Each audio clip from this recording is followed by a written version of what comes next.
Hey, just a heads up that the following content may be disturbing or triggering for some listeners and is not appropriate for children.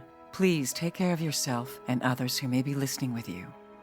Welcome to the Bonus Babies Podcast, a show that has no easy answers, only hard questions.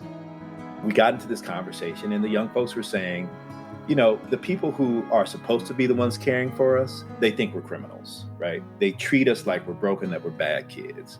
And we went around the table and literally all of the kids were saying that was their experience. Yeah. And it was like, well, this is weird. I mean, I get you all are saying that, but what you're saying is that the people who are charged to care for you look at you in a way that suggests that you're not capable. It was a hard thing for me to wrap my head around. And they're like, yeah, for sure. So we said, okay, well, let's validate it. Let's either prove you right or prove you wrong. Either way, we'll know. And then you can stop believing this if it's not the case. And so we did this research project. And what we discovered was that, our kids were right. Can you tell me what you call the kids who you've cared for over the years? We feel that the children that we receive coming into our home are bonuses. So we call them bonus babies. I love that. This is your host, Jayne Amelia Larson, and I'm a CASA, a court-appointed special advocate volunteer for youth in foster care. Yeah, I know it's a mouthful. In the same way a CASA works, I explore all things in the foster care maze by talking to kids, parents, caregivers, attorneys, social workers, therapists, really anybody and everybody who will speak to me to keep the conversation open and the information flowing about all things CASA. Hi there, this is Jake Eberly, the producer of the Bonus Babies podcast, and today Jayne speaks with Zaid Gayle. Being raised by activist parents, he took those activism roots and started Peace for Kids. And now, after 20 years, Peace for Kids has helped thousands of foster youth. And along the lines of what Jayne and I have been talking about for some time now, they have the vision of community as family, so that in a foster care system that's otherwise broken but struggling to repair, Peace for Kids seeks to provide consistency, stability, and trust, the very things you should have in a family. And with everything happening in the world right now, we could all use a little extra dose of that. Enjoy the episode. Hey, I'm here with Zaid Gayle. Hi, Zaid. Hi, Janie. How are you today? I'm good. Thanks for doing this because I know that you're kind of super busy. You're all over the place, right? Yeah, there's a lot going on, both professionally and personally. But I think we're in a time where that's the case for everyone, right? Yeah, I guess that's true. That's really true. All right. Can you tell me a little bit about how you were raised, what your upbringing was like? Absolutely. I was privileged to have two parents who would be considered in today's era social justice warriors. I had a father who was involved with the Department of Children and Family Services as a division chief for what is called the command post. So he managed the calls that came into the hotline. And Wow. yeah, Wow. Talk about a pressure. lot of Wow. pressure. You know, was on call 24 hours a day when I was a kid. And then he was also a minister. So he did a lot of work in relationship to bringing the spiritual communities, the faith-based community into working with the Department of Children and Family Services. That was something that he advocated for and still exists today. And then my mother is an educator. She's also someone who had lived foster care experience. So she's informed a lot of what we do through my organization, Peace for Kids, just based on the life that she's led. Why I call them social justice warriors is that they also were involved in the Black Panther Party before I was born. And so their kind of involvement in believing that our responsibility on the planet is to be of service and to make the world a better place, particularly for folks who are marginalized in terms of the construct of the kind of American ideals, is something that I was kind of birthed into. And so I don't do this work without recognizing that they're the ones who have predominantly influenced me and encouraged me to step forward in this way. Let me ask you about the expression that you used, a lived foster care experience, because I learned that from you. I want to know what that means to you and how you arrived at that. Yeah, it's interesting because some of the work that we've done has been around defining what foster care is. It's a kind of strange contextual idea. Some people think of orphans when they think about foster care, and many of those perceptions are informed by some of the media that we watch. You know, people think about the little orphan Annie a lot of times when we talk about that. And we wanted to broaden the definition of what foster care meant because we recognize that there are a lot of people who've had a foster care experience or a live foster care experience. And so the way that we've defined that is just people who do not live with their biological parents through any specific means, right, when they're a child. And so that could mean that they are living with a grandmother or a grandfather or an aunt and an uncle, or that they are in a traditional foster care placement and they're living with a resource parent or a foster parent. It could mean that they have been adopted and aren't living with their biological parents. And the reason why we talk about live foster care experiences are kind of defining scope is because we realize through some of the discoveries that they have around adverse childhood experiences that the loss of a parent is something that creates an adverse childhood experience. It's something that becomes a point of trauma and discovery in a person's life. We've all heard the stories of even children who've been adopted from birth and don't know their biological parents have this yearning and desire to meet their biological parents, right? To kind Yes, of yes, yes. consolidate their awareness because, you know, look, the reality is, and this is something I learned from my mom, we all struggle with identity through the kind of epigenetic experience that our parents have had. And we're beginning to learn now through science, right, that epigenetics is not just something that happens theoretically, that there's a DNA imprint that's being passed on from our biological parents, you know? And so That's right. there's something to lean into as an idea, which is, hey, I need to know where I come from. I need to have some opportunity to kind of heal and discover. And if we don't have that, if we don't have that opportunity for closure and for healing and for discovery, then we get into these spaces where that trauma becomes a pain point and can be passed down in generations. So when we talk about live foster care experience, we're talking about anyone in the diaspora of the human condition that has been removed from their biological parents for whatever reason. And we want to be a space where we solve for that moment in time so that folks who are moving through that experience know that there's a community of folks who are doing the same thing and that they can learn from each other and that we can get away from shaming people because they don't come from the traditional family background, you know, and we've gotten into this whole kind of American idea about what a family structure is, you know, two-parent household and the white picket fence and the two dogs and whatever it is, right? And All that all crap. that crap. Yeah. And, you know, the reality is it doesn't exist anymore, you know? No, You have people no, who it love does each not. other who are same-sex couples, you have single parents, you have, you know, grandparents raising. So the experience of the family dynamic is so vast now.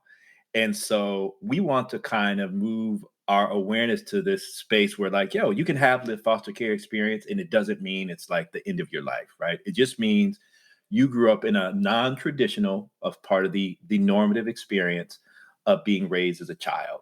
And so let's embrace that and let's learn from that. Let's discover what that means. And then let's unpack it so we can kind of heal as a community so we don't have this ongoing experience in which we feel foster care is a shameful experience to have. Yeah, and also just the term alone, foster kid, and all that conjures up all of the stigma, all of the shame, all of the perceptions that are put on it that have nothing to do with the kid. That's right. That's right. Yeah. It comes from society, Yeah, right? it comes from Yeah. society, it comes from the perceptions, and you know, we lean into what we call person-centric language, meaning that we don't define people by the experience that they're in at that particular moment, because that's not all that they are. So the other side Yeah, of explain that to me. yeah, yeah, yeah. Yeah, So can absolutely. So the other side of saying someone with a live foster care experience is you don't define them by being in foster care, right? So when you say it's a foster kid, you're defining them based on that traumatic experience. And when you step out into the world and you have an identity that is solely structured around a traumatic point in your life, then it means that everyone in your experience is connected to that identity as well. And so we want to remove the conditions that people have been in the moment, any more than you would say someone who has experienced a sexual assault. You don't call them, yeah, you're a sexually assaulted person. You know, Right. it's Right. Or you're a divorced right. kid, You're or your divorced parents divorced you kid. for Right. sure. Yeah. Right. So we tend to operate from not calling people a name that was part of an experience that happened to them. But we do that with youth in foster care. We call them foster kids, Yeah. as Yep. though they're defined by a moment that they literally did not control. You know what I mean? Yeah, that they really didn't control, That right? They have no say in it whatsoever. no say in it whatsoever. And of course we're generalizing here. So for anybody who's listening who had a live foster care experience, said, "Hey, I chose to leave my house because I realized it wasn't right for me." Okay, we're of course generalizing here, but in most Yes. cases, youth in foster care are removed from their home not because of something that they've done, any wrong or any condition that they've created, and so we want to move away from identifying young people with that condition for the rest of their lives. Yeah, and I know it's brought a whole new awareness to me. I've been really trying to be more careful about the terms I use. Of course, that's only a small part of it. The terms, right? It's there's a whole learning process. And one of the reasons why I wanted you as a guest so much on this show is not only because of the work that you do, but because of the work that you're continuing to do to understand the foster care experience, the lived foster care experience, and how you can influence how other people see it, respond to it, treat it, manage it, and also in the end, I imagine make policy as well, right? Absolutely. And, it all goes back to my mother, because when I started doing this work almost 25 years ago now, um, I had to reconcile my own biases that I had against young folks who are in foster care. Because here I was this, 23-year-old kid who really believed in social justice as a right for all people. And I found myself walking into a community of children who had experienced foster care and conditioning myself to think that they needed me to help them and to serve them, that I was there to fix the problem, that I could save them from the conditions that they were in, Right, that you would be the hero to that I them, was a right? hero in their story, right? Right, because they were the victims and you were the hero. That's it. I had perspective, I had knowledge, I had life, and there's, lots of stories along the way in which I got checked. And I'm yeah, and I'm very grateful for all of that. And what I will acknowledge is that being checked by those young folks, and in very loving and thoughtful ways, right? And some of it wasn't intentional, some of it was in my ability to process information later. I began to discover these young folks have assets. Um, and we really moved into this idea of an asset framing construct or strength based perspective, which was really about looking at young people as not being broken, but essentially being whole. And that our approach had to be more anthropological in its design. We just needed to show up and we had to discover and learn together. We had to build a relationship. Um, and I think a lot of times people come into communities believing they have the answer. And that's where I was in the early days. And I tried to apply some of the solutions that I thought would work and failed miserably. And so it's in the 25 years, the one thing that I repeatedly know is that I don't know anything.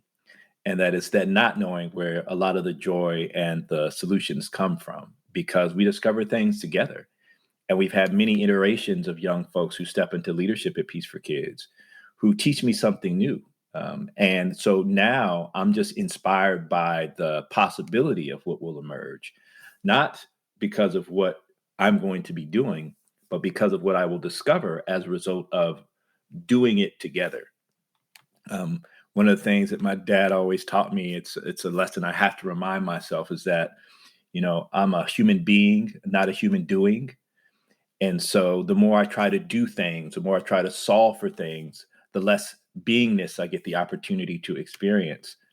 And so I want to be in the practice of just being present with our young folks so that I can learn and discover what is necessary for my own life, and that hopefully I can reciprocate that experience for them so that they get the opportunity to be with themselves and to discover what is right for their lives. Because we all need something different, right? Right. So tell me how you started Peace for Kids, because this is an interesting story and also a very personal one. Yeah. I had a series of different things that happened in my life that led me towards Peace for Kids. In the beginning, Peace for Kids was just an extension of a project I was doing for my church, a church called Agape. And it was started to commemorate and honor the lives of Mahatma Gandhi and Martin Luther King. So there's 64 days in between their memorials. And so at the church, I was responsible for creating these youth-inspired projects. And so we decided as a group of young folks, young adults and teens that we wanted to do a peace garden because we had someone who was in our spiritual community who had had his cousin who had been murdered on the streets of Watts. So we decided to go out there and create a peace garden. And we went to different places. We even went to the Watts Towers to try to install a garden. We weren't getting much success. And then we ended up presenting at this school called 99th Street Elementary School. We had an auditorium meeting with the kids and we explained what we wanted to do, didn't think anything of it. And then a week later, we got this package of envelopes that were 99 reasons why 99th Street School needed a peace garden. And they were 99 different accounts of how violence had impacted their lives. Wow. That came from the school? It came from the school and the kids themselves. Yeah. Right. And unsolicited, just unsolicited. Wow. And really powerful. So we decided, hey, this is where we're going to go. And so we went in and we started to build this garden.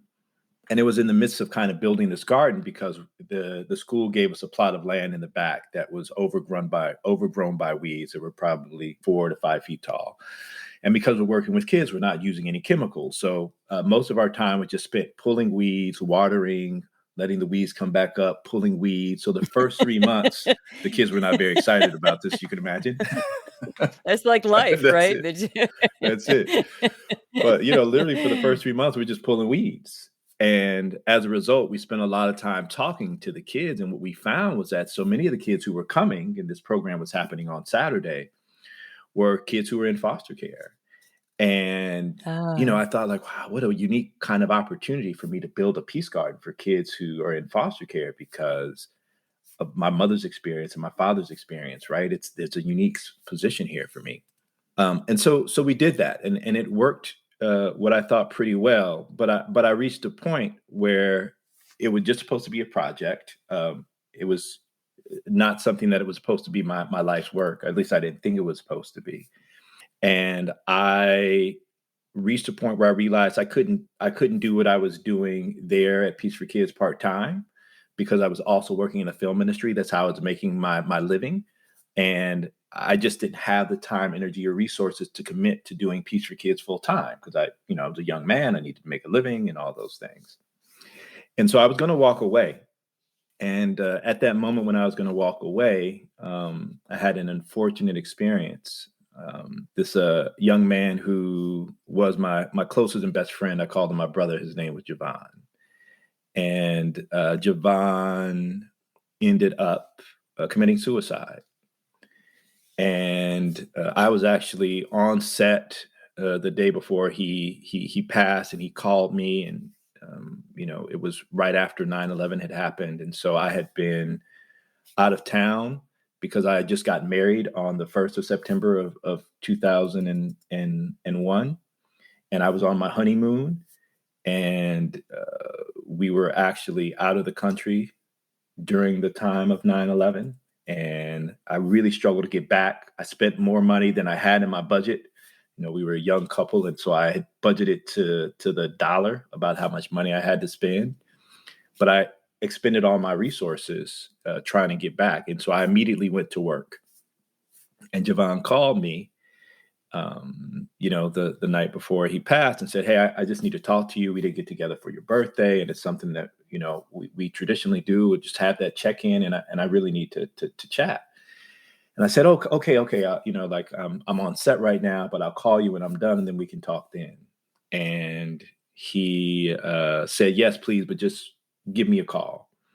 Well, I wrapped really late that night, and I had to get up early the next morning to go back to set, so I didn't call.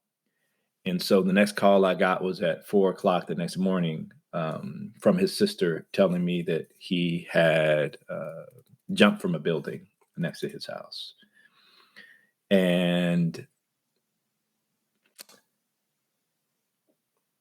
it was a really challenging moment for me because I had 13 years before that, I had an experience in what I felt like I wanted to take my life. And my brother Javon was there to encourage me to see it differently. And I felt like I failed him. I felt like he called and he asked me to be present with him. And I was so caught up in my own personal crisis of needing to take care of what I thought was the most important, getting the money, paying down my bills, that I didn't make myself available to my brother. And I had to be the one to go with his wife and tell his 6-year-old son that his dad was ever coming home. And in that moment, it made me think about all the kids at Peace for Kids, that was a reality that many of them were facing, that many of them would not get the opportunity to see their parents, to have the relationship that they hope to have, and how parallel this experience was with my nephew. And in that moment, I decided that to honor the life of my brother Javon, that I would always be fully present for any child that needed that support. And so that, in truth, is where Peace for Kids started. Peace for Kids started the moment that I lost my brother and recognized that my life's work was really in elevating and honoring the voices of kids who do not get the choice to be with the biological parents that have brought them onto the planet. So do you ever feel like it's overwhelming? All the time. All the time. Yeah, I bet it's a really big job. I mean, even if you're only trying to do it, never mind if you're actually doing it. Yeah, look, the work can feel overwhelming, and which is why it's so important to have some level of personal balance, to recognize how to regulate myself, to recognize when I need to take a break and engage in some self-care, because it is easy to get consumed by the situation and the circumstances. And part of what I've learned and discovered in working with young folks is the best thing we can do for each other is model how we take care of ourselves. Because in the journey of life, there is always something that is around the corner. I joke with our kids in our leadership training. It's like, you know what? I hate scary movies. I hate horror films. They're always like, why do you hate horror films? And I tell them, like, horror films are too much like real life. That thing that you're always trying to run away from is the thing that you always run into, right? That's just kind of the nature of the universe. The way that you try to step away from the things that you're afraid of, you're always going to run into it. And so you have to prepare yourself for those moments of reckoning that are naturally going to come, because the way that we are with our consciousness and the way that we walk into things, we are going to run into the things that we fear. So we have to be prepared for those moments. And our preparation requires us to learn to take care of ourselves. And so when I'm feeling overwhelmed, I have specific things that I do. Some of these things are, I've learned through clinical practice with one of our partners, Dr. Nikki Elliott. So we've learned a lot about the regulation of our nervous system and the vagus nerve, and breath work techniques that can help to regulate your parasympathetic and your sympathetic nervous system to put yourself in balance when you're in those moments of stress. So those are all things that I've had to learn to practice and endure, because otherwise I can imagine that my life too would be cut short. And, I recognize that historically, my father, who I mentioned earlier, passed away at 64 years old. Young, Young, young. yeah. I know this is not necessarily so young to some of the young folks listening to this, but that's a young man. And my That's a grandfather, young yeah, man. my grandfather Hmm. passed away at 67. And so both of them really took on specific roles in the world that was about advocacy and social justice. And, my father had, spiritual practice and techniques that he would use. But again, you take on all that stress, and if you're not really mindful about it, those things can take you under. And so I want to be here as long as possible to continue to do the work, because I love it. I think it's challenging as it is. It is also life affirming. So I want my life to be an example for the young folks that we work with, that you can engage in movements of change and still live a fruitful and healthy life.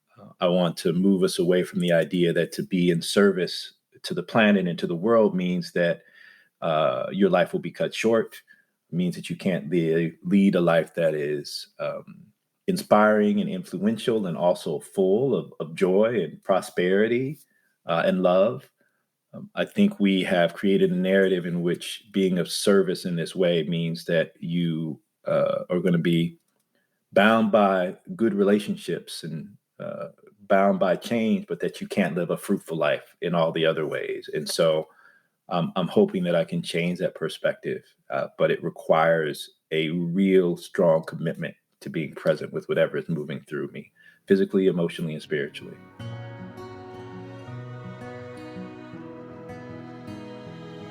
Right. So you have a wife and three little kids, and I'm sure that's not only very rewarding but really demanding too. It is, yeah, which is why I said early on that this is both a challenge professionally and personally at this particular time. We are coming out of a pandemic, and so it's about managing the schedules with the kids that they've gone back to school. It's about managing the work schedule. It's about making time to be with my wife and for us to enjoy our time together. And look, we also live with my mom. When my dad passed, we decided to stay in the house with my mom so she was not alone. And so I Mm. also had to make time to be present with my mother, and to share in the love that we have co-created together. Right. And your kids, they're especially the two older boys, they understand what you're doing, right? How do they feel about your work and about also the fact that it takes you away from them? It's a great question. It's one of those things that I recognize for many of the times that they have said that they don't always understand why dad is doing this work and why he can't be home on Saturday to be with them on days when they're available. So what we've done is we've made time where Sunday is our sacred day. It's family day. So we hang out together. We do things as a family. Sometimes those things are chores and they're not that excited about it, but it's tech free Sunday on Sunday. So there's no TV, no phones. No Yeah, iPad, no games, none of nothing? that. Wow. We are with each other. And so that's the commitment that we've had to make sure that the recognition that they have is that I am available for them. And I bring them to events. I'm sure you had the opportunity to see them at some of the events. I want them to Yes. physically see and understand, because the other part of it for me is I want to continue the legacy that my parents left for me. I want them to see the work that we're doing and not feel disconnected to it. And I recognize that they have a lot of privileges that are afforded them because of the work that I did in the film industry and because of the work that I do now. But I want them to know that they come by these privileges honestly, and that there are other young folks who are having an experience in which they don't get to be with their two parents. And I want them to recognize that that is a privilege, and that's something that they should be proud of, that they should celebrate, but also recognize that they can be in the midst of other children who are having a different experience, and to realize that they should have compassion for any child who is moving through something different, and to understand that behaviors that those children may exhibit um, are not necessarily ones that they may be familiar with, but that those behaviors are justified based on the experiences that they're moving through. And for them to understand, look, there is a language that everyone speaks based on the conditions that they're moving through. And if you're really present, you'll be able to understand that language and communicate with them in a way that's reasonable and compassionate, that allows them to feel safe in your presence. When I was first at Peace for Kids, it was one of the first weekends. I might have mentioned this to you. I was I was really perplexed because kids would come and they would immediately start searching for their brother or their sister, and they'd say, "Have you seen Susie?" or "Have you seen Micah?" And I remember thinking, well, why don't they know where their brothers and sisters are? And then, of course, I realized it's because they weren't even with their Right. brothers and sisters in Right. in foster care, that often the families are separated, and the only time that those kids see each other, siblings, is at Yeah. Peace for Kids. Yeah. Absolutely. And that was something that we decided we wanted to do early on. The woman who co-founded Peace for Kids with me, her name was Marnie Otway, and she was a social worker. And it was one of the things that she really wanted us to lean into, because a lot of times when there are family visits would happen in like social workers' offices, right? Very clinical settings. Or, they'd have family visits at the local McDonald's, right? So there were these, right. At the McDonald's, yep, it's yeah, So they yep, would at the happen in these very McDonald's, right. strange places where kids could not really be kids and be themselves and connect. Yeah, they can't play, they can't be themselves, they can't run around, they can't fight, they can't That's pull each other's all that, hair. Right. right? All So that so stuff, Marnie right. really wanted to make sure that's something that we did. So her kind of call to action was, we have to make it a safe familial place, so that kids get a sense of that when they walk in and they see their sibling, that they can just be siblings, that they can play, that they can engage, that they can be silly. To your point, they can fight and know that fights are going to be okay. That's not going to get them in trouble, because we all have moments with our siblings, but then work it out, right? And move forward and know that relationship is going to be there. And have an opportunity for them to be able to return to that week to week. So that became a really important aspect of what we do. Yeah, and there was one other time that this is also early on. I was playing what I thought was a fantastic game, in which I was throwing myself against the gym wall, the padded wall, and then I would fall, and I would throw myself against the wall and fall, and then do it again over and over. And I was with one of the kids, and finally she just shrieked at me, and she grabbed me. She said, "Stop that, stop that." And in that moment, I realized that actually she probably had a very violent experience in her own life, and I was just recreating it as a game, and it wasn't a game for her. It wasn't a game for her at all. And anyway, I remember I was ashamed after that. I thought, why didn't I realize that? Why didn't I know that? Why wouldn't I have known that? I mean, I learned it then, right? But and I was certainly a lot more careful in the future. Yeah, it's such an interesting thing that, our perceptions and our lack of understanding, can create this sense of shame. And I talked earlier about how, I made tons of mistakes in the beginning years.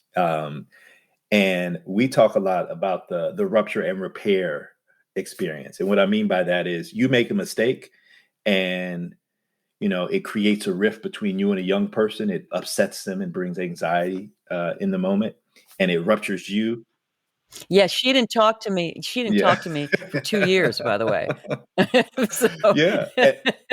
No, but okay, then but it leaves anyway, space for continue. repair, right? It leaves space for you to kind of come back and say, like, look, I messed up. I'm sorry. I wasn't being present. And I was doing something that I thought was funny, or I was doing something that I thought was necessary to correct the behavior. And whatever our explanation is, we have the opportunity to create repair.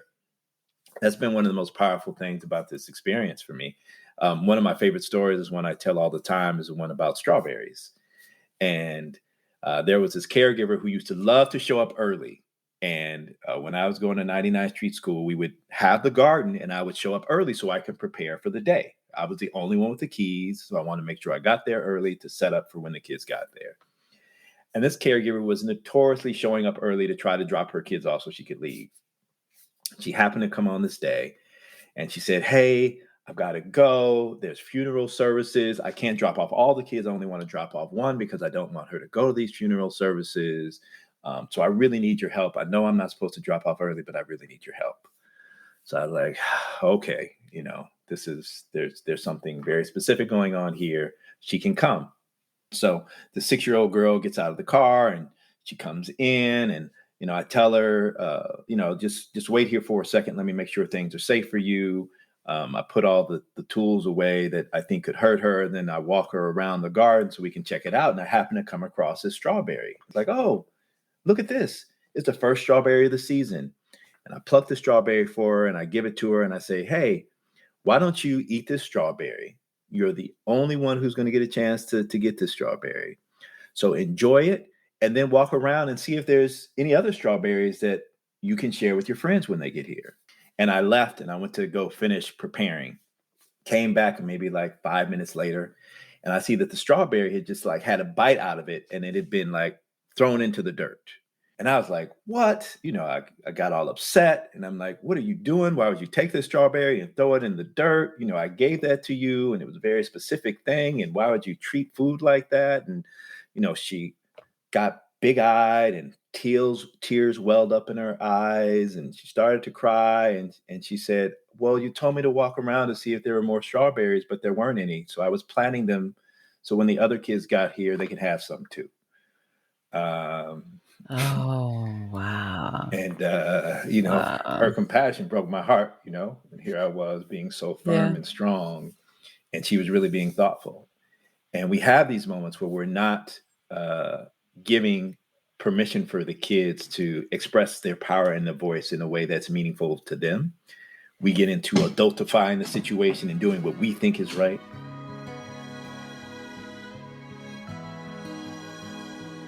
Okay, so this leads me to the haves. So talk to me about that. The haves. I'm still learning. Yeah, I'm still learning the haves. I'm still I practice the haves in my regular life. The haves. Or I try the haves, to. Yeah, the haves. They're a great tool to use, and they are great for any relationship. So there are lots of different stories. The strawberry story is, like I said, one of them that was a teaching moment for me. But what happened over, about 20 years of doing this work was we realized there's a very specific tool that we're using to engage with young folks in a meaningful way. And we needed to understand how to unpack it and create this communication tool that could be used by everyone. Because people will come and say, oh, you're so great with the kids. How do you do that? And I'd be like, I don't know. I have no idea what I'm doing. It just became part of how I learned over the years to interpret language and to interact with our young folks. And so we have a couple of staff members, and these staff members would come to me and say, well, let's talk a little bit about what it is that we want to do. Like, what is it that you're doing? And they would walk me through cases step by step. And so what resulted was this definition of a tool, a communication and connection tool that we call the haves. And the haves is an acronym. It stands for hear, acknowledge, validate, and shift. And so there are 4 very specific points that you engage in when you're working with a young person. Now, and it's not always about when a young person is at a point of stress or anxiety. It could be when a young person is experiencing joy or experiencing any big emotion. And it's something that you can use with your partner. I use it all the time with my wife, and she'll say, don't you has me? Don't you do that? Yeah. So here's a note to everyone listening. If your partner knows, they will call you out when they don't want to be has. Sometimes folks just want to fight with you, and that's okay. That's okay too. Right. Okay. So give me an example. So like, say for instance, I'm a little kid and I'm like freaking out because somebody punched me and I'm freaking out. So the first thing you do in here is you recognize your own triggers and emotions, right? So we all have biases and things that have happened to us in our life that may force us into a moment where we're not going to be able to be fully present with that kid because it's triggered something in us. So in this situation, maybe for me, because I used to have an older brother who would hit me, like it brings up feelings of like, that's not right. Here's an opportunity. Yeah, me too. He used to punch me in the arm over and over and over and over again. it was For fun sure, for right. him, So it right? brings Yeah. up those Okay. kind of reflections for you in this moment, which is not necessarily the ideal space to be when you want to engage with a child in their discovery of how they're feeling in the moment. So you have to check your own biases, and there's a specific way that we teach people to do that. There's some breath work things that you need to do. Go back and see yourself in that particular moment, and then kind of allow yourself to move through it and to move forward so that you can be fully present with the child. And then you really hear what the child is saying. And you do that by observing and saying what you've seen or what you've heard, right? Like, I hear that you're upset that someone punched you, right? And so that's the first step. And then you get into acknowledging, right? You acknowledge that whatever that child is feeling, because they'll have a response to that. And they might say, like, yeah, I hate it. Johnny's always punching me, and he does it every time we play basketball, and it's upsetting. You say, yeah, I get that. I know that it's really upsetting for someone to get into your physical space and to hurt you when it's not something that you asked for. I totally get that. So you're acknowledging that what that child is experiencing in that moment is very real. Um, Right. So, and the reason why that's important is because you're validating it. You're not saying it doesn't matter. He didn't hurt you anyway. Get that's over it. it. Yeah, and the Right. validation is the Yeah. next step. So you acknowledge that what happened for that child is real, and then the V is you All right. validate whatever they're feeling, right? So as a result of this happening, what's going on in your body? What do you feel? I feel like I want to punch him. I feel like I want to do this. I feel sad. I feel this. Like, yes, right? I can understand. So you're validating with empathy and compassion. So you can move to what we call compassionate right action, which is what is the next step to take? And sometimes the shift is something that can happen in the moment. And the shift is also something that may not happen. And so we also have to be comfortable with just an HAV, a hear, acknowledge, validate, because sometimes the child isn't ready to shift. And what we often do as adults is we want to fix it for them, right? So we'll say, okay, we're going to go over there. We're going to get Johnny, and I'm going to make Johnny apologize. Okay, maybe, but Johnny's not really sorry. He only did it because you made him. And the kid doesn't feel like he got a genuine apology. So he still has energy.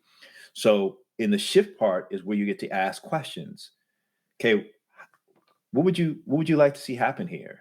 Well, I want Johnny to apologize. Okay. And do you think that Johnny is ready to apologize? I don't know, right? So you begin to ask questions out of real curiosity about how the child wants to move forward. And what often happens is two things in the shift. The first thing is that the child really believes that you're interested in what's going on, that you care about them, and that they're safe to have this conversation with you. And then the second thing is that the child begins to recognize that they're capable, that they can solve their own problems. And why this is so essential for young people in foster care is that frequently people are solving problems for them, right? Something all All the the time, time. right? Something Yep. happened in the house, they got removed, they get to in a new placement, that new caregiver is making decisions for them, may decide where they're going to school or what they're going to eat.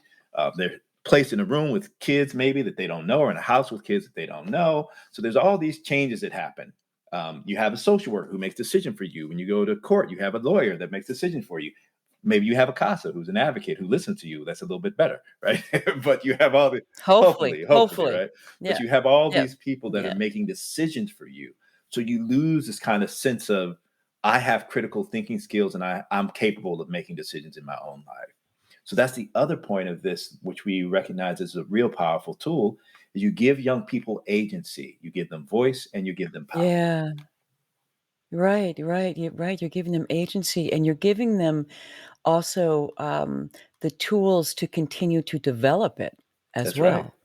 That's right. Right. Because everyone in the community is using this tool.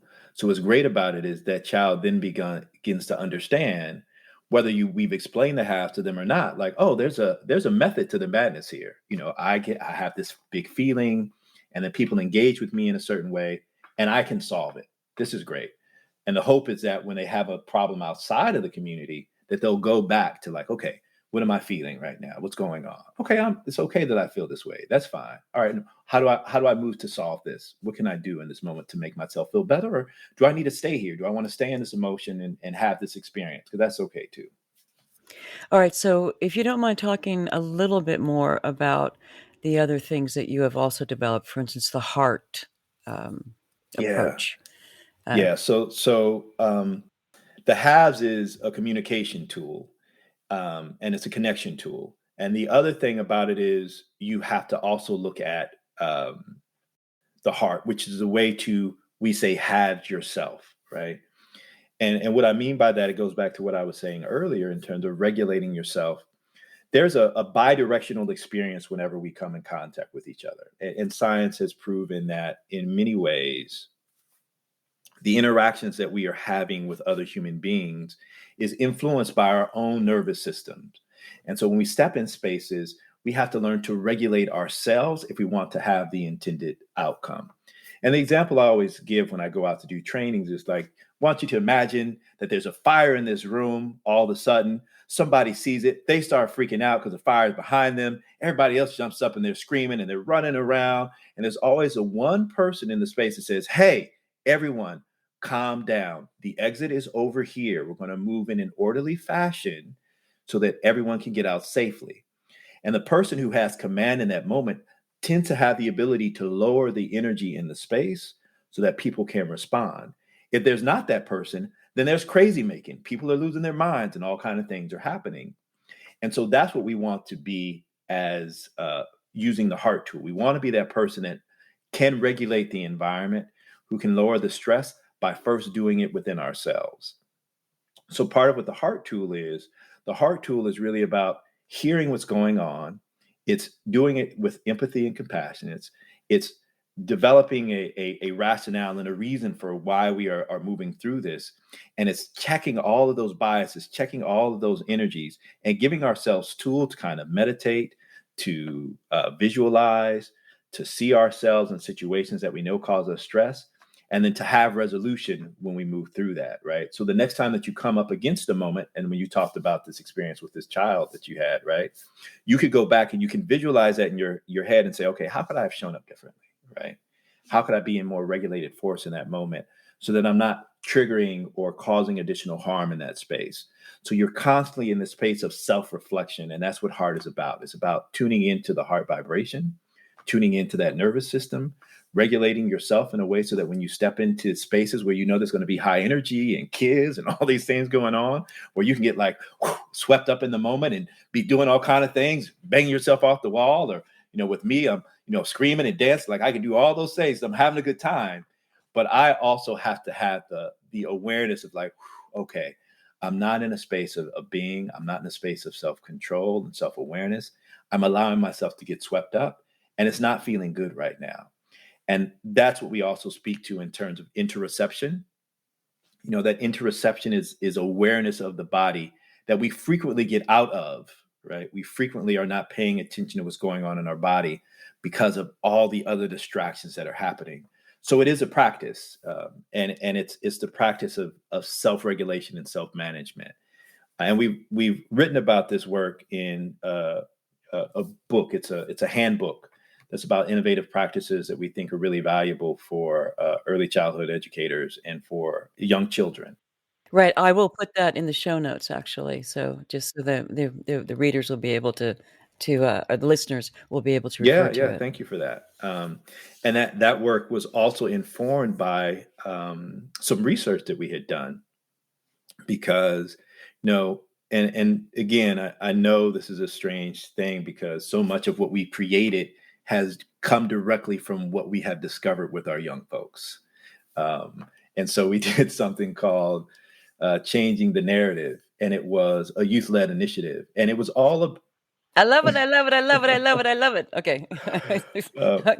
But our youth were, you know, they were saying some things that really caught us off guard, you know. And one thing that they said, and we have these what's called family dinners, and you've been to those, Jayne. It's a nice time. It's very casual. You can imagine a large Sunday family dinner with all your folks. That's all it is. We get together, we break bread, and it's not really an agenda. We're just hanging. And at one dinner, we got into this conversation, and the young folks were saying, you know, the people who are supposed to be the ones caring for us, they think we're criminals, right? They treat us like we're broken, that we're bad kids.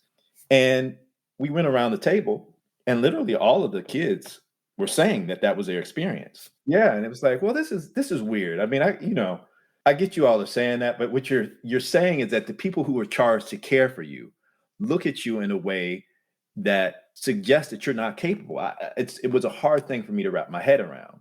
And they're like, yeah, for sure. So we said, okay, well, let's validate it. Let's either prove you right or prove you wrong. Either way, we'll know. And then you can stop believing this if it's not the case. And so we went and we did this research project. And what we discovered was that, our kids were right. There are these biases that exist. And it doesn't matter if you're a social worker. It doesn't matter if you're a caregiver. It doesn't even matter if you're someone who's lived foster care experience, that the media that we consume has such a strong suggestion about who youth in foster care are that it's hard for us to evade those biases. Because again, implicit biases, they're rooted in our beingness and who we are as human beings. We find ways to navigate the world around us. So it's not a conscious thing that we're doing. So we discovered that, many people look at our youth in four predominant ways. And it's influenced by the media as victims, as survivors, as criminals or drug addicts. And we did the initial survey in Los Angeles. And then once we brought it back to them, we began to have the question, like, is it that way everywhere? Like, does this exist, or is it just like an LA thing? So we did a national survey, and the results were exactly the same. Dominant ways that people see a youth in foster care based on media portrayals are victim, survivor, criminal, drug addict. And the other thing that we discovered was in that second survey, the youth decided, well, we think it's only about the way people perceive youth in foster care, but they don't think the same way about kids who are adopted. And I was like, get out of here. It's not possible, because if you're adopted, most adoptions come from foster care. It's like the same population. Adoptive kids have lost their parents too. Like, I don't get it. Why would they think differently? And they're like, no. I have friends who've been adopted, and they have a very different life than we have. People look at them differently. I was like, I don't know. We'll see. And they were right. Wow, really? And what we found was that not only did they look at adoptive youth from a more positive framework, the only thing that was shared was, I think, survivor was one of the identities that was shared between a youth in foster care and adoptive youth. But all the other ones, I think one was the top four for them were like a survivor, loving child or parent, role model. So they had these very positive frameworks, and youth in foster care had negative. And then when we looked at what was the expectation for life outcomes, the expectation for life outcomes were also very different. The adoptive youth had things like financial independence and a loving marriage, or a successful career, while the youth in foster care had incarceration, lack of healthy relationships, right? So the outcomes that they expected for both these populations, which again are very parallel, were starkly different. And it was incredible to me. And so we're in the midst of continuing to share that research and our findings with folks. But the tools that we've developed, the HAVs and heart-centered connection, are ways for us to say, we have to really check our biases at the door. If we're really going to be in service to this population of young folks, if we're really going to do it, we have to do our own inner work so that we can show up. And that's literally what the kids have taught me, right? They've taught me, if I show up with my, I'm not going to say the word, but I show up with my stuff, then I can't fully be present. And if I can't fully be present, then how can I really be of service to a young person who is looking for that guidance? But how can you not have your stuff? Because it's still part of you. So what you're implying is, I mean, it sounds so Eastern. It's like, it's almost as if you have to be so aware, so mindful, that it's almost inhuman. But that's not it either. Because I see you. You're a human Yeah, being. no, and it is. It is not about being so spiritually evasive that you are not connecting with others. What it is about is to recognize why you've shown up, and to get all of those kind of agendas out of the way so that you can be fully present and evolved. And as we talked about in both of our individual experiences and the stories that we shared, my concern with that young lady and that strawberry came from my own history of growing up in a Black household where you don't waste food. You never waste food, right? And so I had a reaction to this young woman in a beautiful moment, right? That was about my agenda and my idea and myself, right? If I had been present and instead of accusing her of something, had asked her and said, hey, I see you threw the strawberry in the ground. Why'd you do that, right? Out of just natural curiosity, then she would have told me, oh, there were no strawberries here. So I was planting them so when the other kids got here, they could have some. You see the difference in the tone of the experience. In one, I came with my agenda, my identity, my thoughts about the way the world is supposed to be. And I enforced that, which caused further harm. In your experience, throwing yourself up against the wall, I think this is hysterical. This is funny, right? It's entertained so many kids in the past, doing Right. pratfalls, that's my That's it. shtick.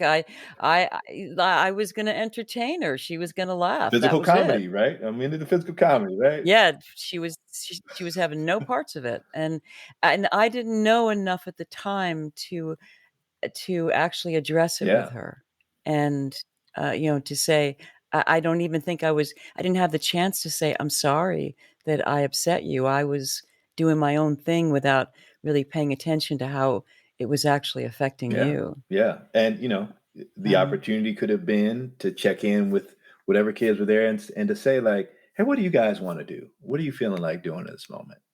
Is there something we can do? Because Mhm. I'm looking forward to playing with you guys. I want to have a good time. And I'm silly, so I'd like to do something silly. What are your ideas, right? And again, it gives young people agency, it gives them voice and choice and power in that moment. Because how frequently are our kids told what's going to happen to them in the moment versus being asked, how would you like to move forward?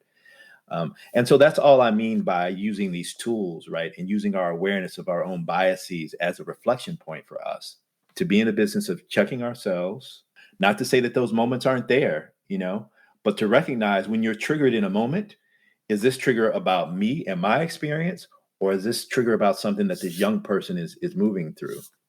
And when we have practice doing that, then we can begin to engage in real heart-centered connection with any human being, right? Because we begin to understand the interactions and the languages of people who might be marginalized, may not be represented.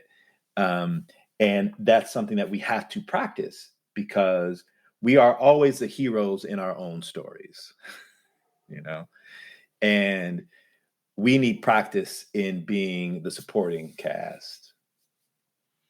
Mhm. Yeah. So, as I'm hearing you speak about this, I can't help but think, and this is gonna sound obnoxious, but, uh, h aren't you sick of doing it? That's a great question. And the answer is I mean, right? Don't you wanna be an asshole sometimes and just get shitty or what? I don't know. I really appreciate that question. And the answer is I don't even think about it. Um, you know, it be it's something that Wow. has become so ingrained in what I do that I love it because it leads to connections with people that I would never have connections with. So practicing these tools means that I can connect with folks that are people that I would never ever connect with.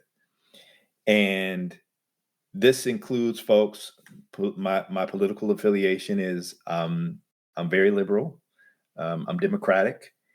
I found myself in conversations with Trump supporters and catching myself like I'm understanding what this person is saying. What's wrong with me, right? um, but enjoying the connection with that person, right? And then asking them real questions.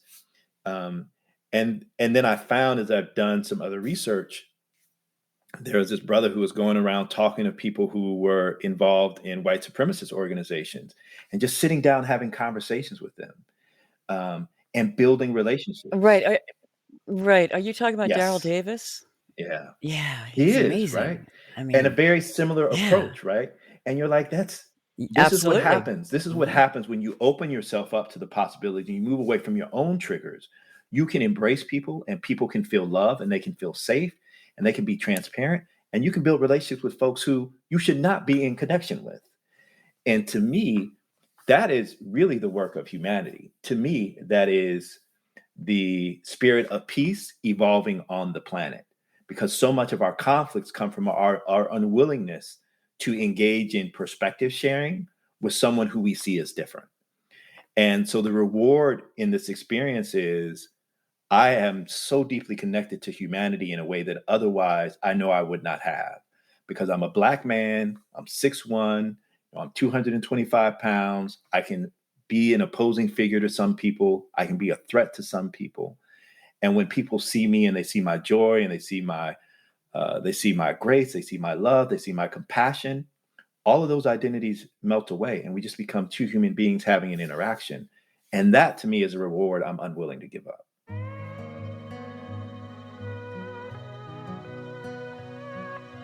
You know, there was one day at Peace for Kids, and I think we were coming from the park, and you were on your own with a wagon, and you were watching other people also bringing stuff back from the park. And you stopped for a moment and you said, wow, I can't believe I'm not doing this alone still. I can't believe this. All these other people are here doing it with me. And, you know, that's because of you, Zaid. Thank you, I Jayne. mean, but I really got in that moment that you've been plugging away for years, for years, right? And at the beginning, it was probably super, super lean. Yeah. Yeah. Yeah.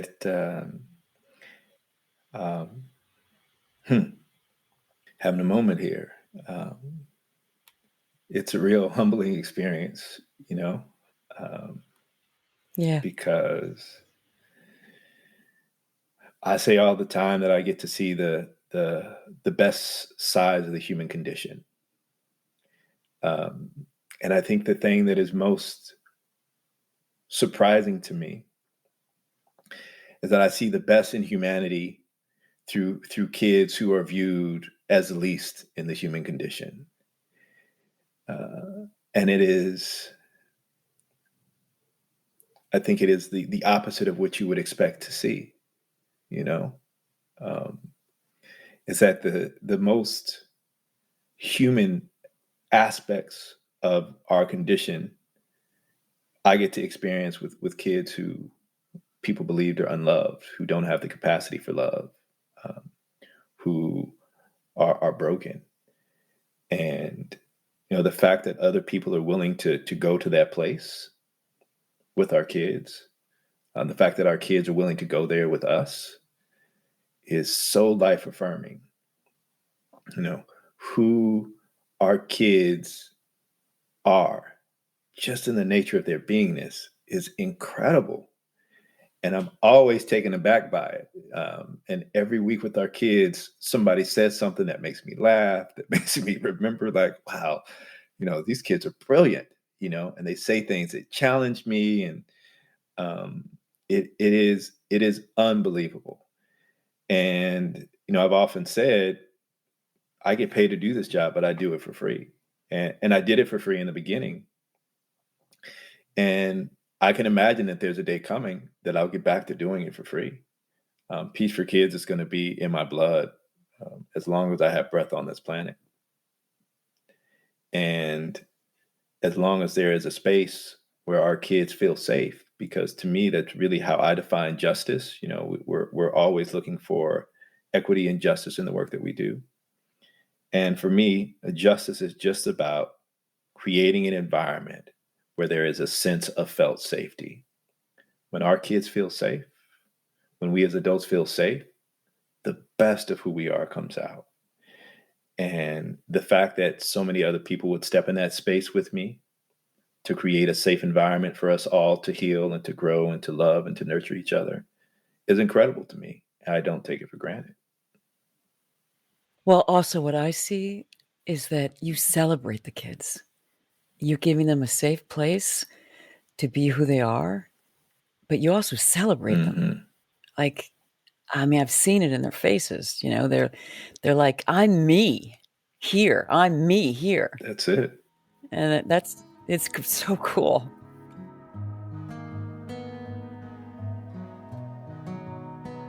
All right, I want to ask you one thing I ask all my guests, and I will ask you to dig a little deep for this. What is the one thing that no one would know about you unless you told them?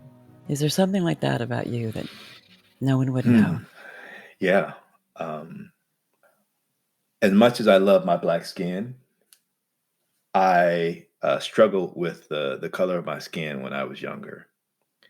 And I had a grandmother, God rest her soul, she passed away. But I had a grandmother who had my mom's mother, who was paranoid schizophrenic, and she was not fond of people with darker black skin, because she was from New Orleans and she liked lighter skinned folks. And as I got older, my skin complexion changed and it got darker and darker. And when I would go and play at her house, because I had an uncle that was 3 years older who I was very close with, I would go outside and then I would come in the house and I would put my face in the ice chest, because I was hopeful that it would make my skin not get darker. And so I really struggled with skin complexion, and it was something that was really hard for me in my childhood, because colorism is really real sometimes for Black folks throughout this country. And as much as my parents had encouraged me to embrace my Blackness, I had no idea what that meant when I was a kid. And there weren't enough kind of examples when I was younger of people of color. This was before the Cosby Show and things like that, where you could see all these other hues of Blackness existing in TV and media. I went to a school in which I was one of the few Black kids, and kids would touch my hair and like, wow, it's really soft. Like I had all these experiences, and I just didn't have anybody to kind of talk to about that. So for me, it's something that I continue to deal with today, not on my own Blackness, but with my children, really wanting them to embrace the beauty of who they are, regardless, because I have kids on the spectrum. I have a son who is, as dark as me, and I have, a daughter who's really light, like my wife. And they have different hair textures. And so all those things that kind of lend themselves into our definition of Blackness, I want my kids to experience the spectrum of it, so that they don't embrace any of the kind of self-hatred that I had to move through. Wow. Well, I want to really thank you, Zaid, for talking to me today. Thank you, Jayne. It's good to have this moment with you. I feel like most of the time when we're together, there's a lot of us. So it's nice to make this heart-to-heart connection on this time. Yeah. Thank you. Thank you, Zaid. Wow, what you do is amazing and empowering. Thank you for your compassion and constant effort to make things better for kids. You really are bringing strength to the community. So thank you. Our next guest is Megan Elizabeth Ward. She and her wife have fostered over 40 kids so far in only 5 years, and they're launching the Five Hive, which is a foster care community support system. Talk about making an effort. Tune in next week, and until then, thank you and be well.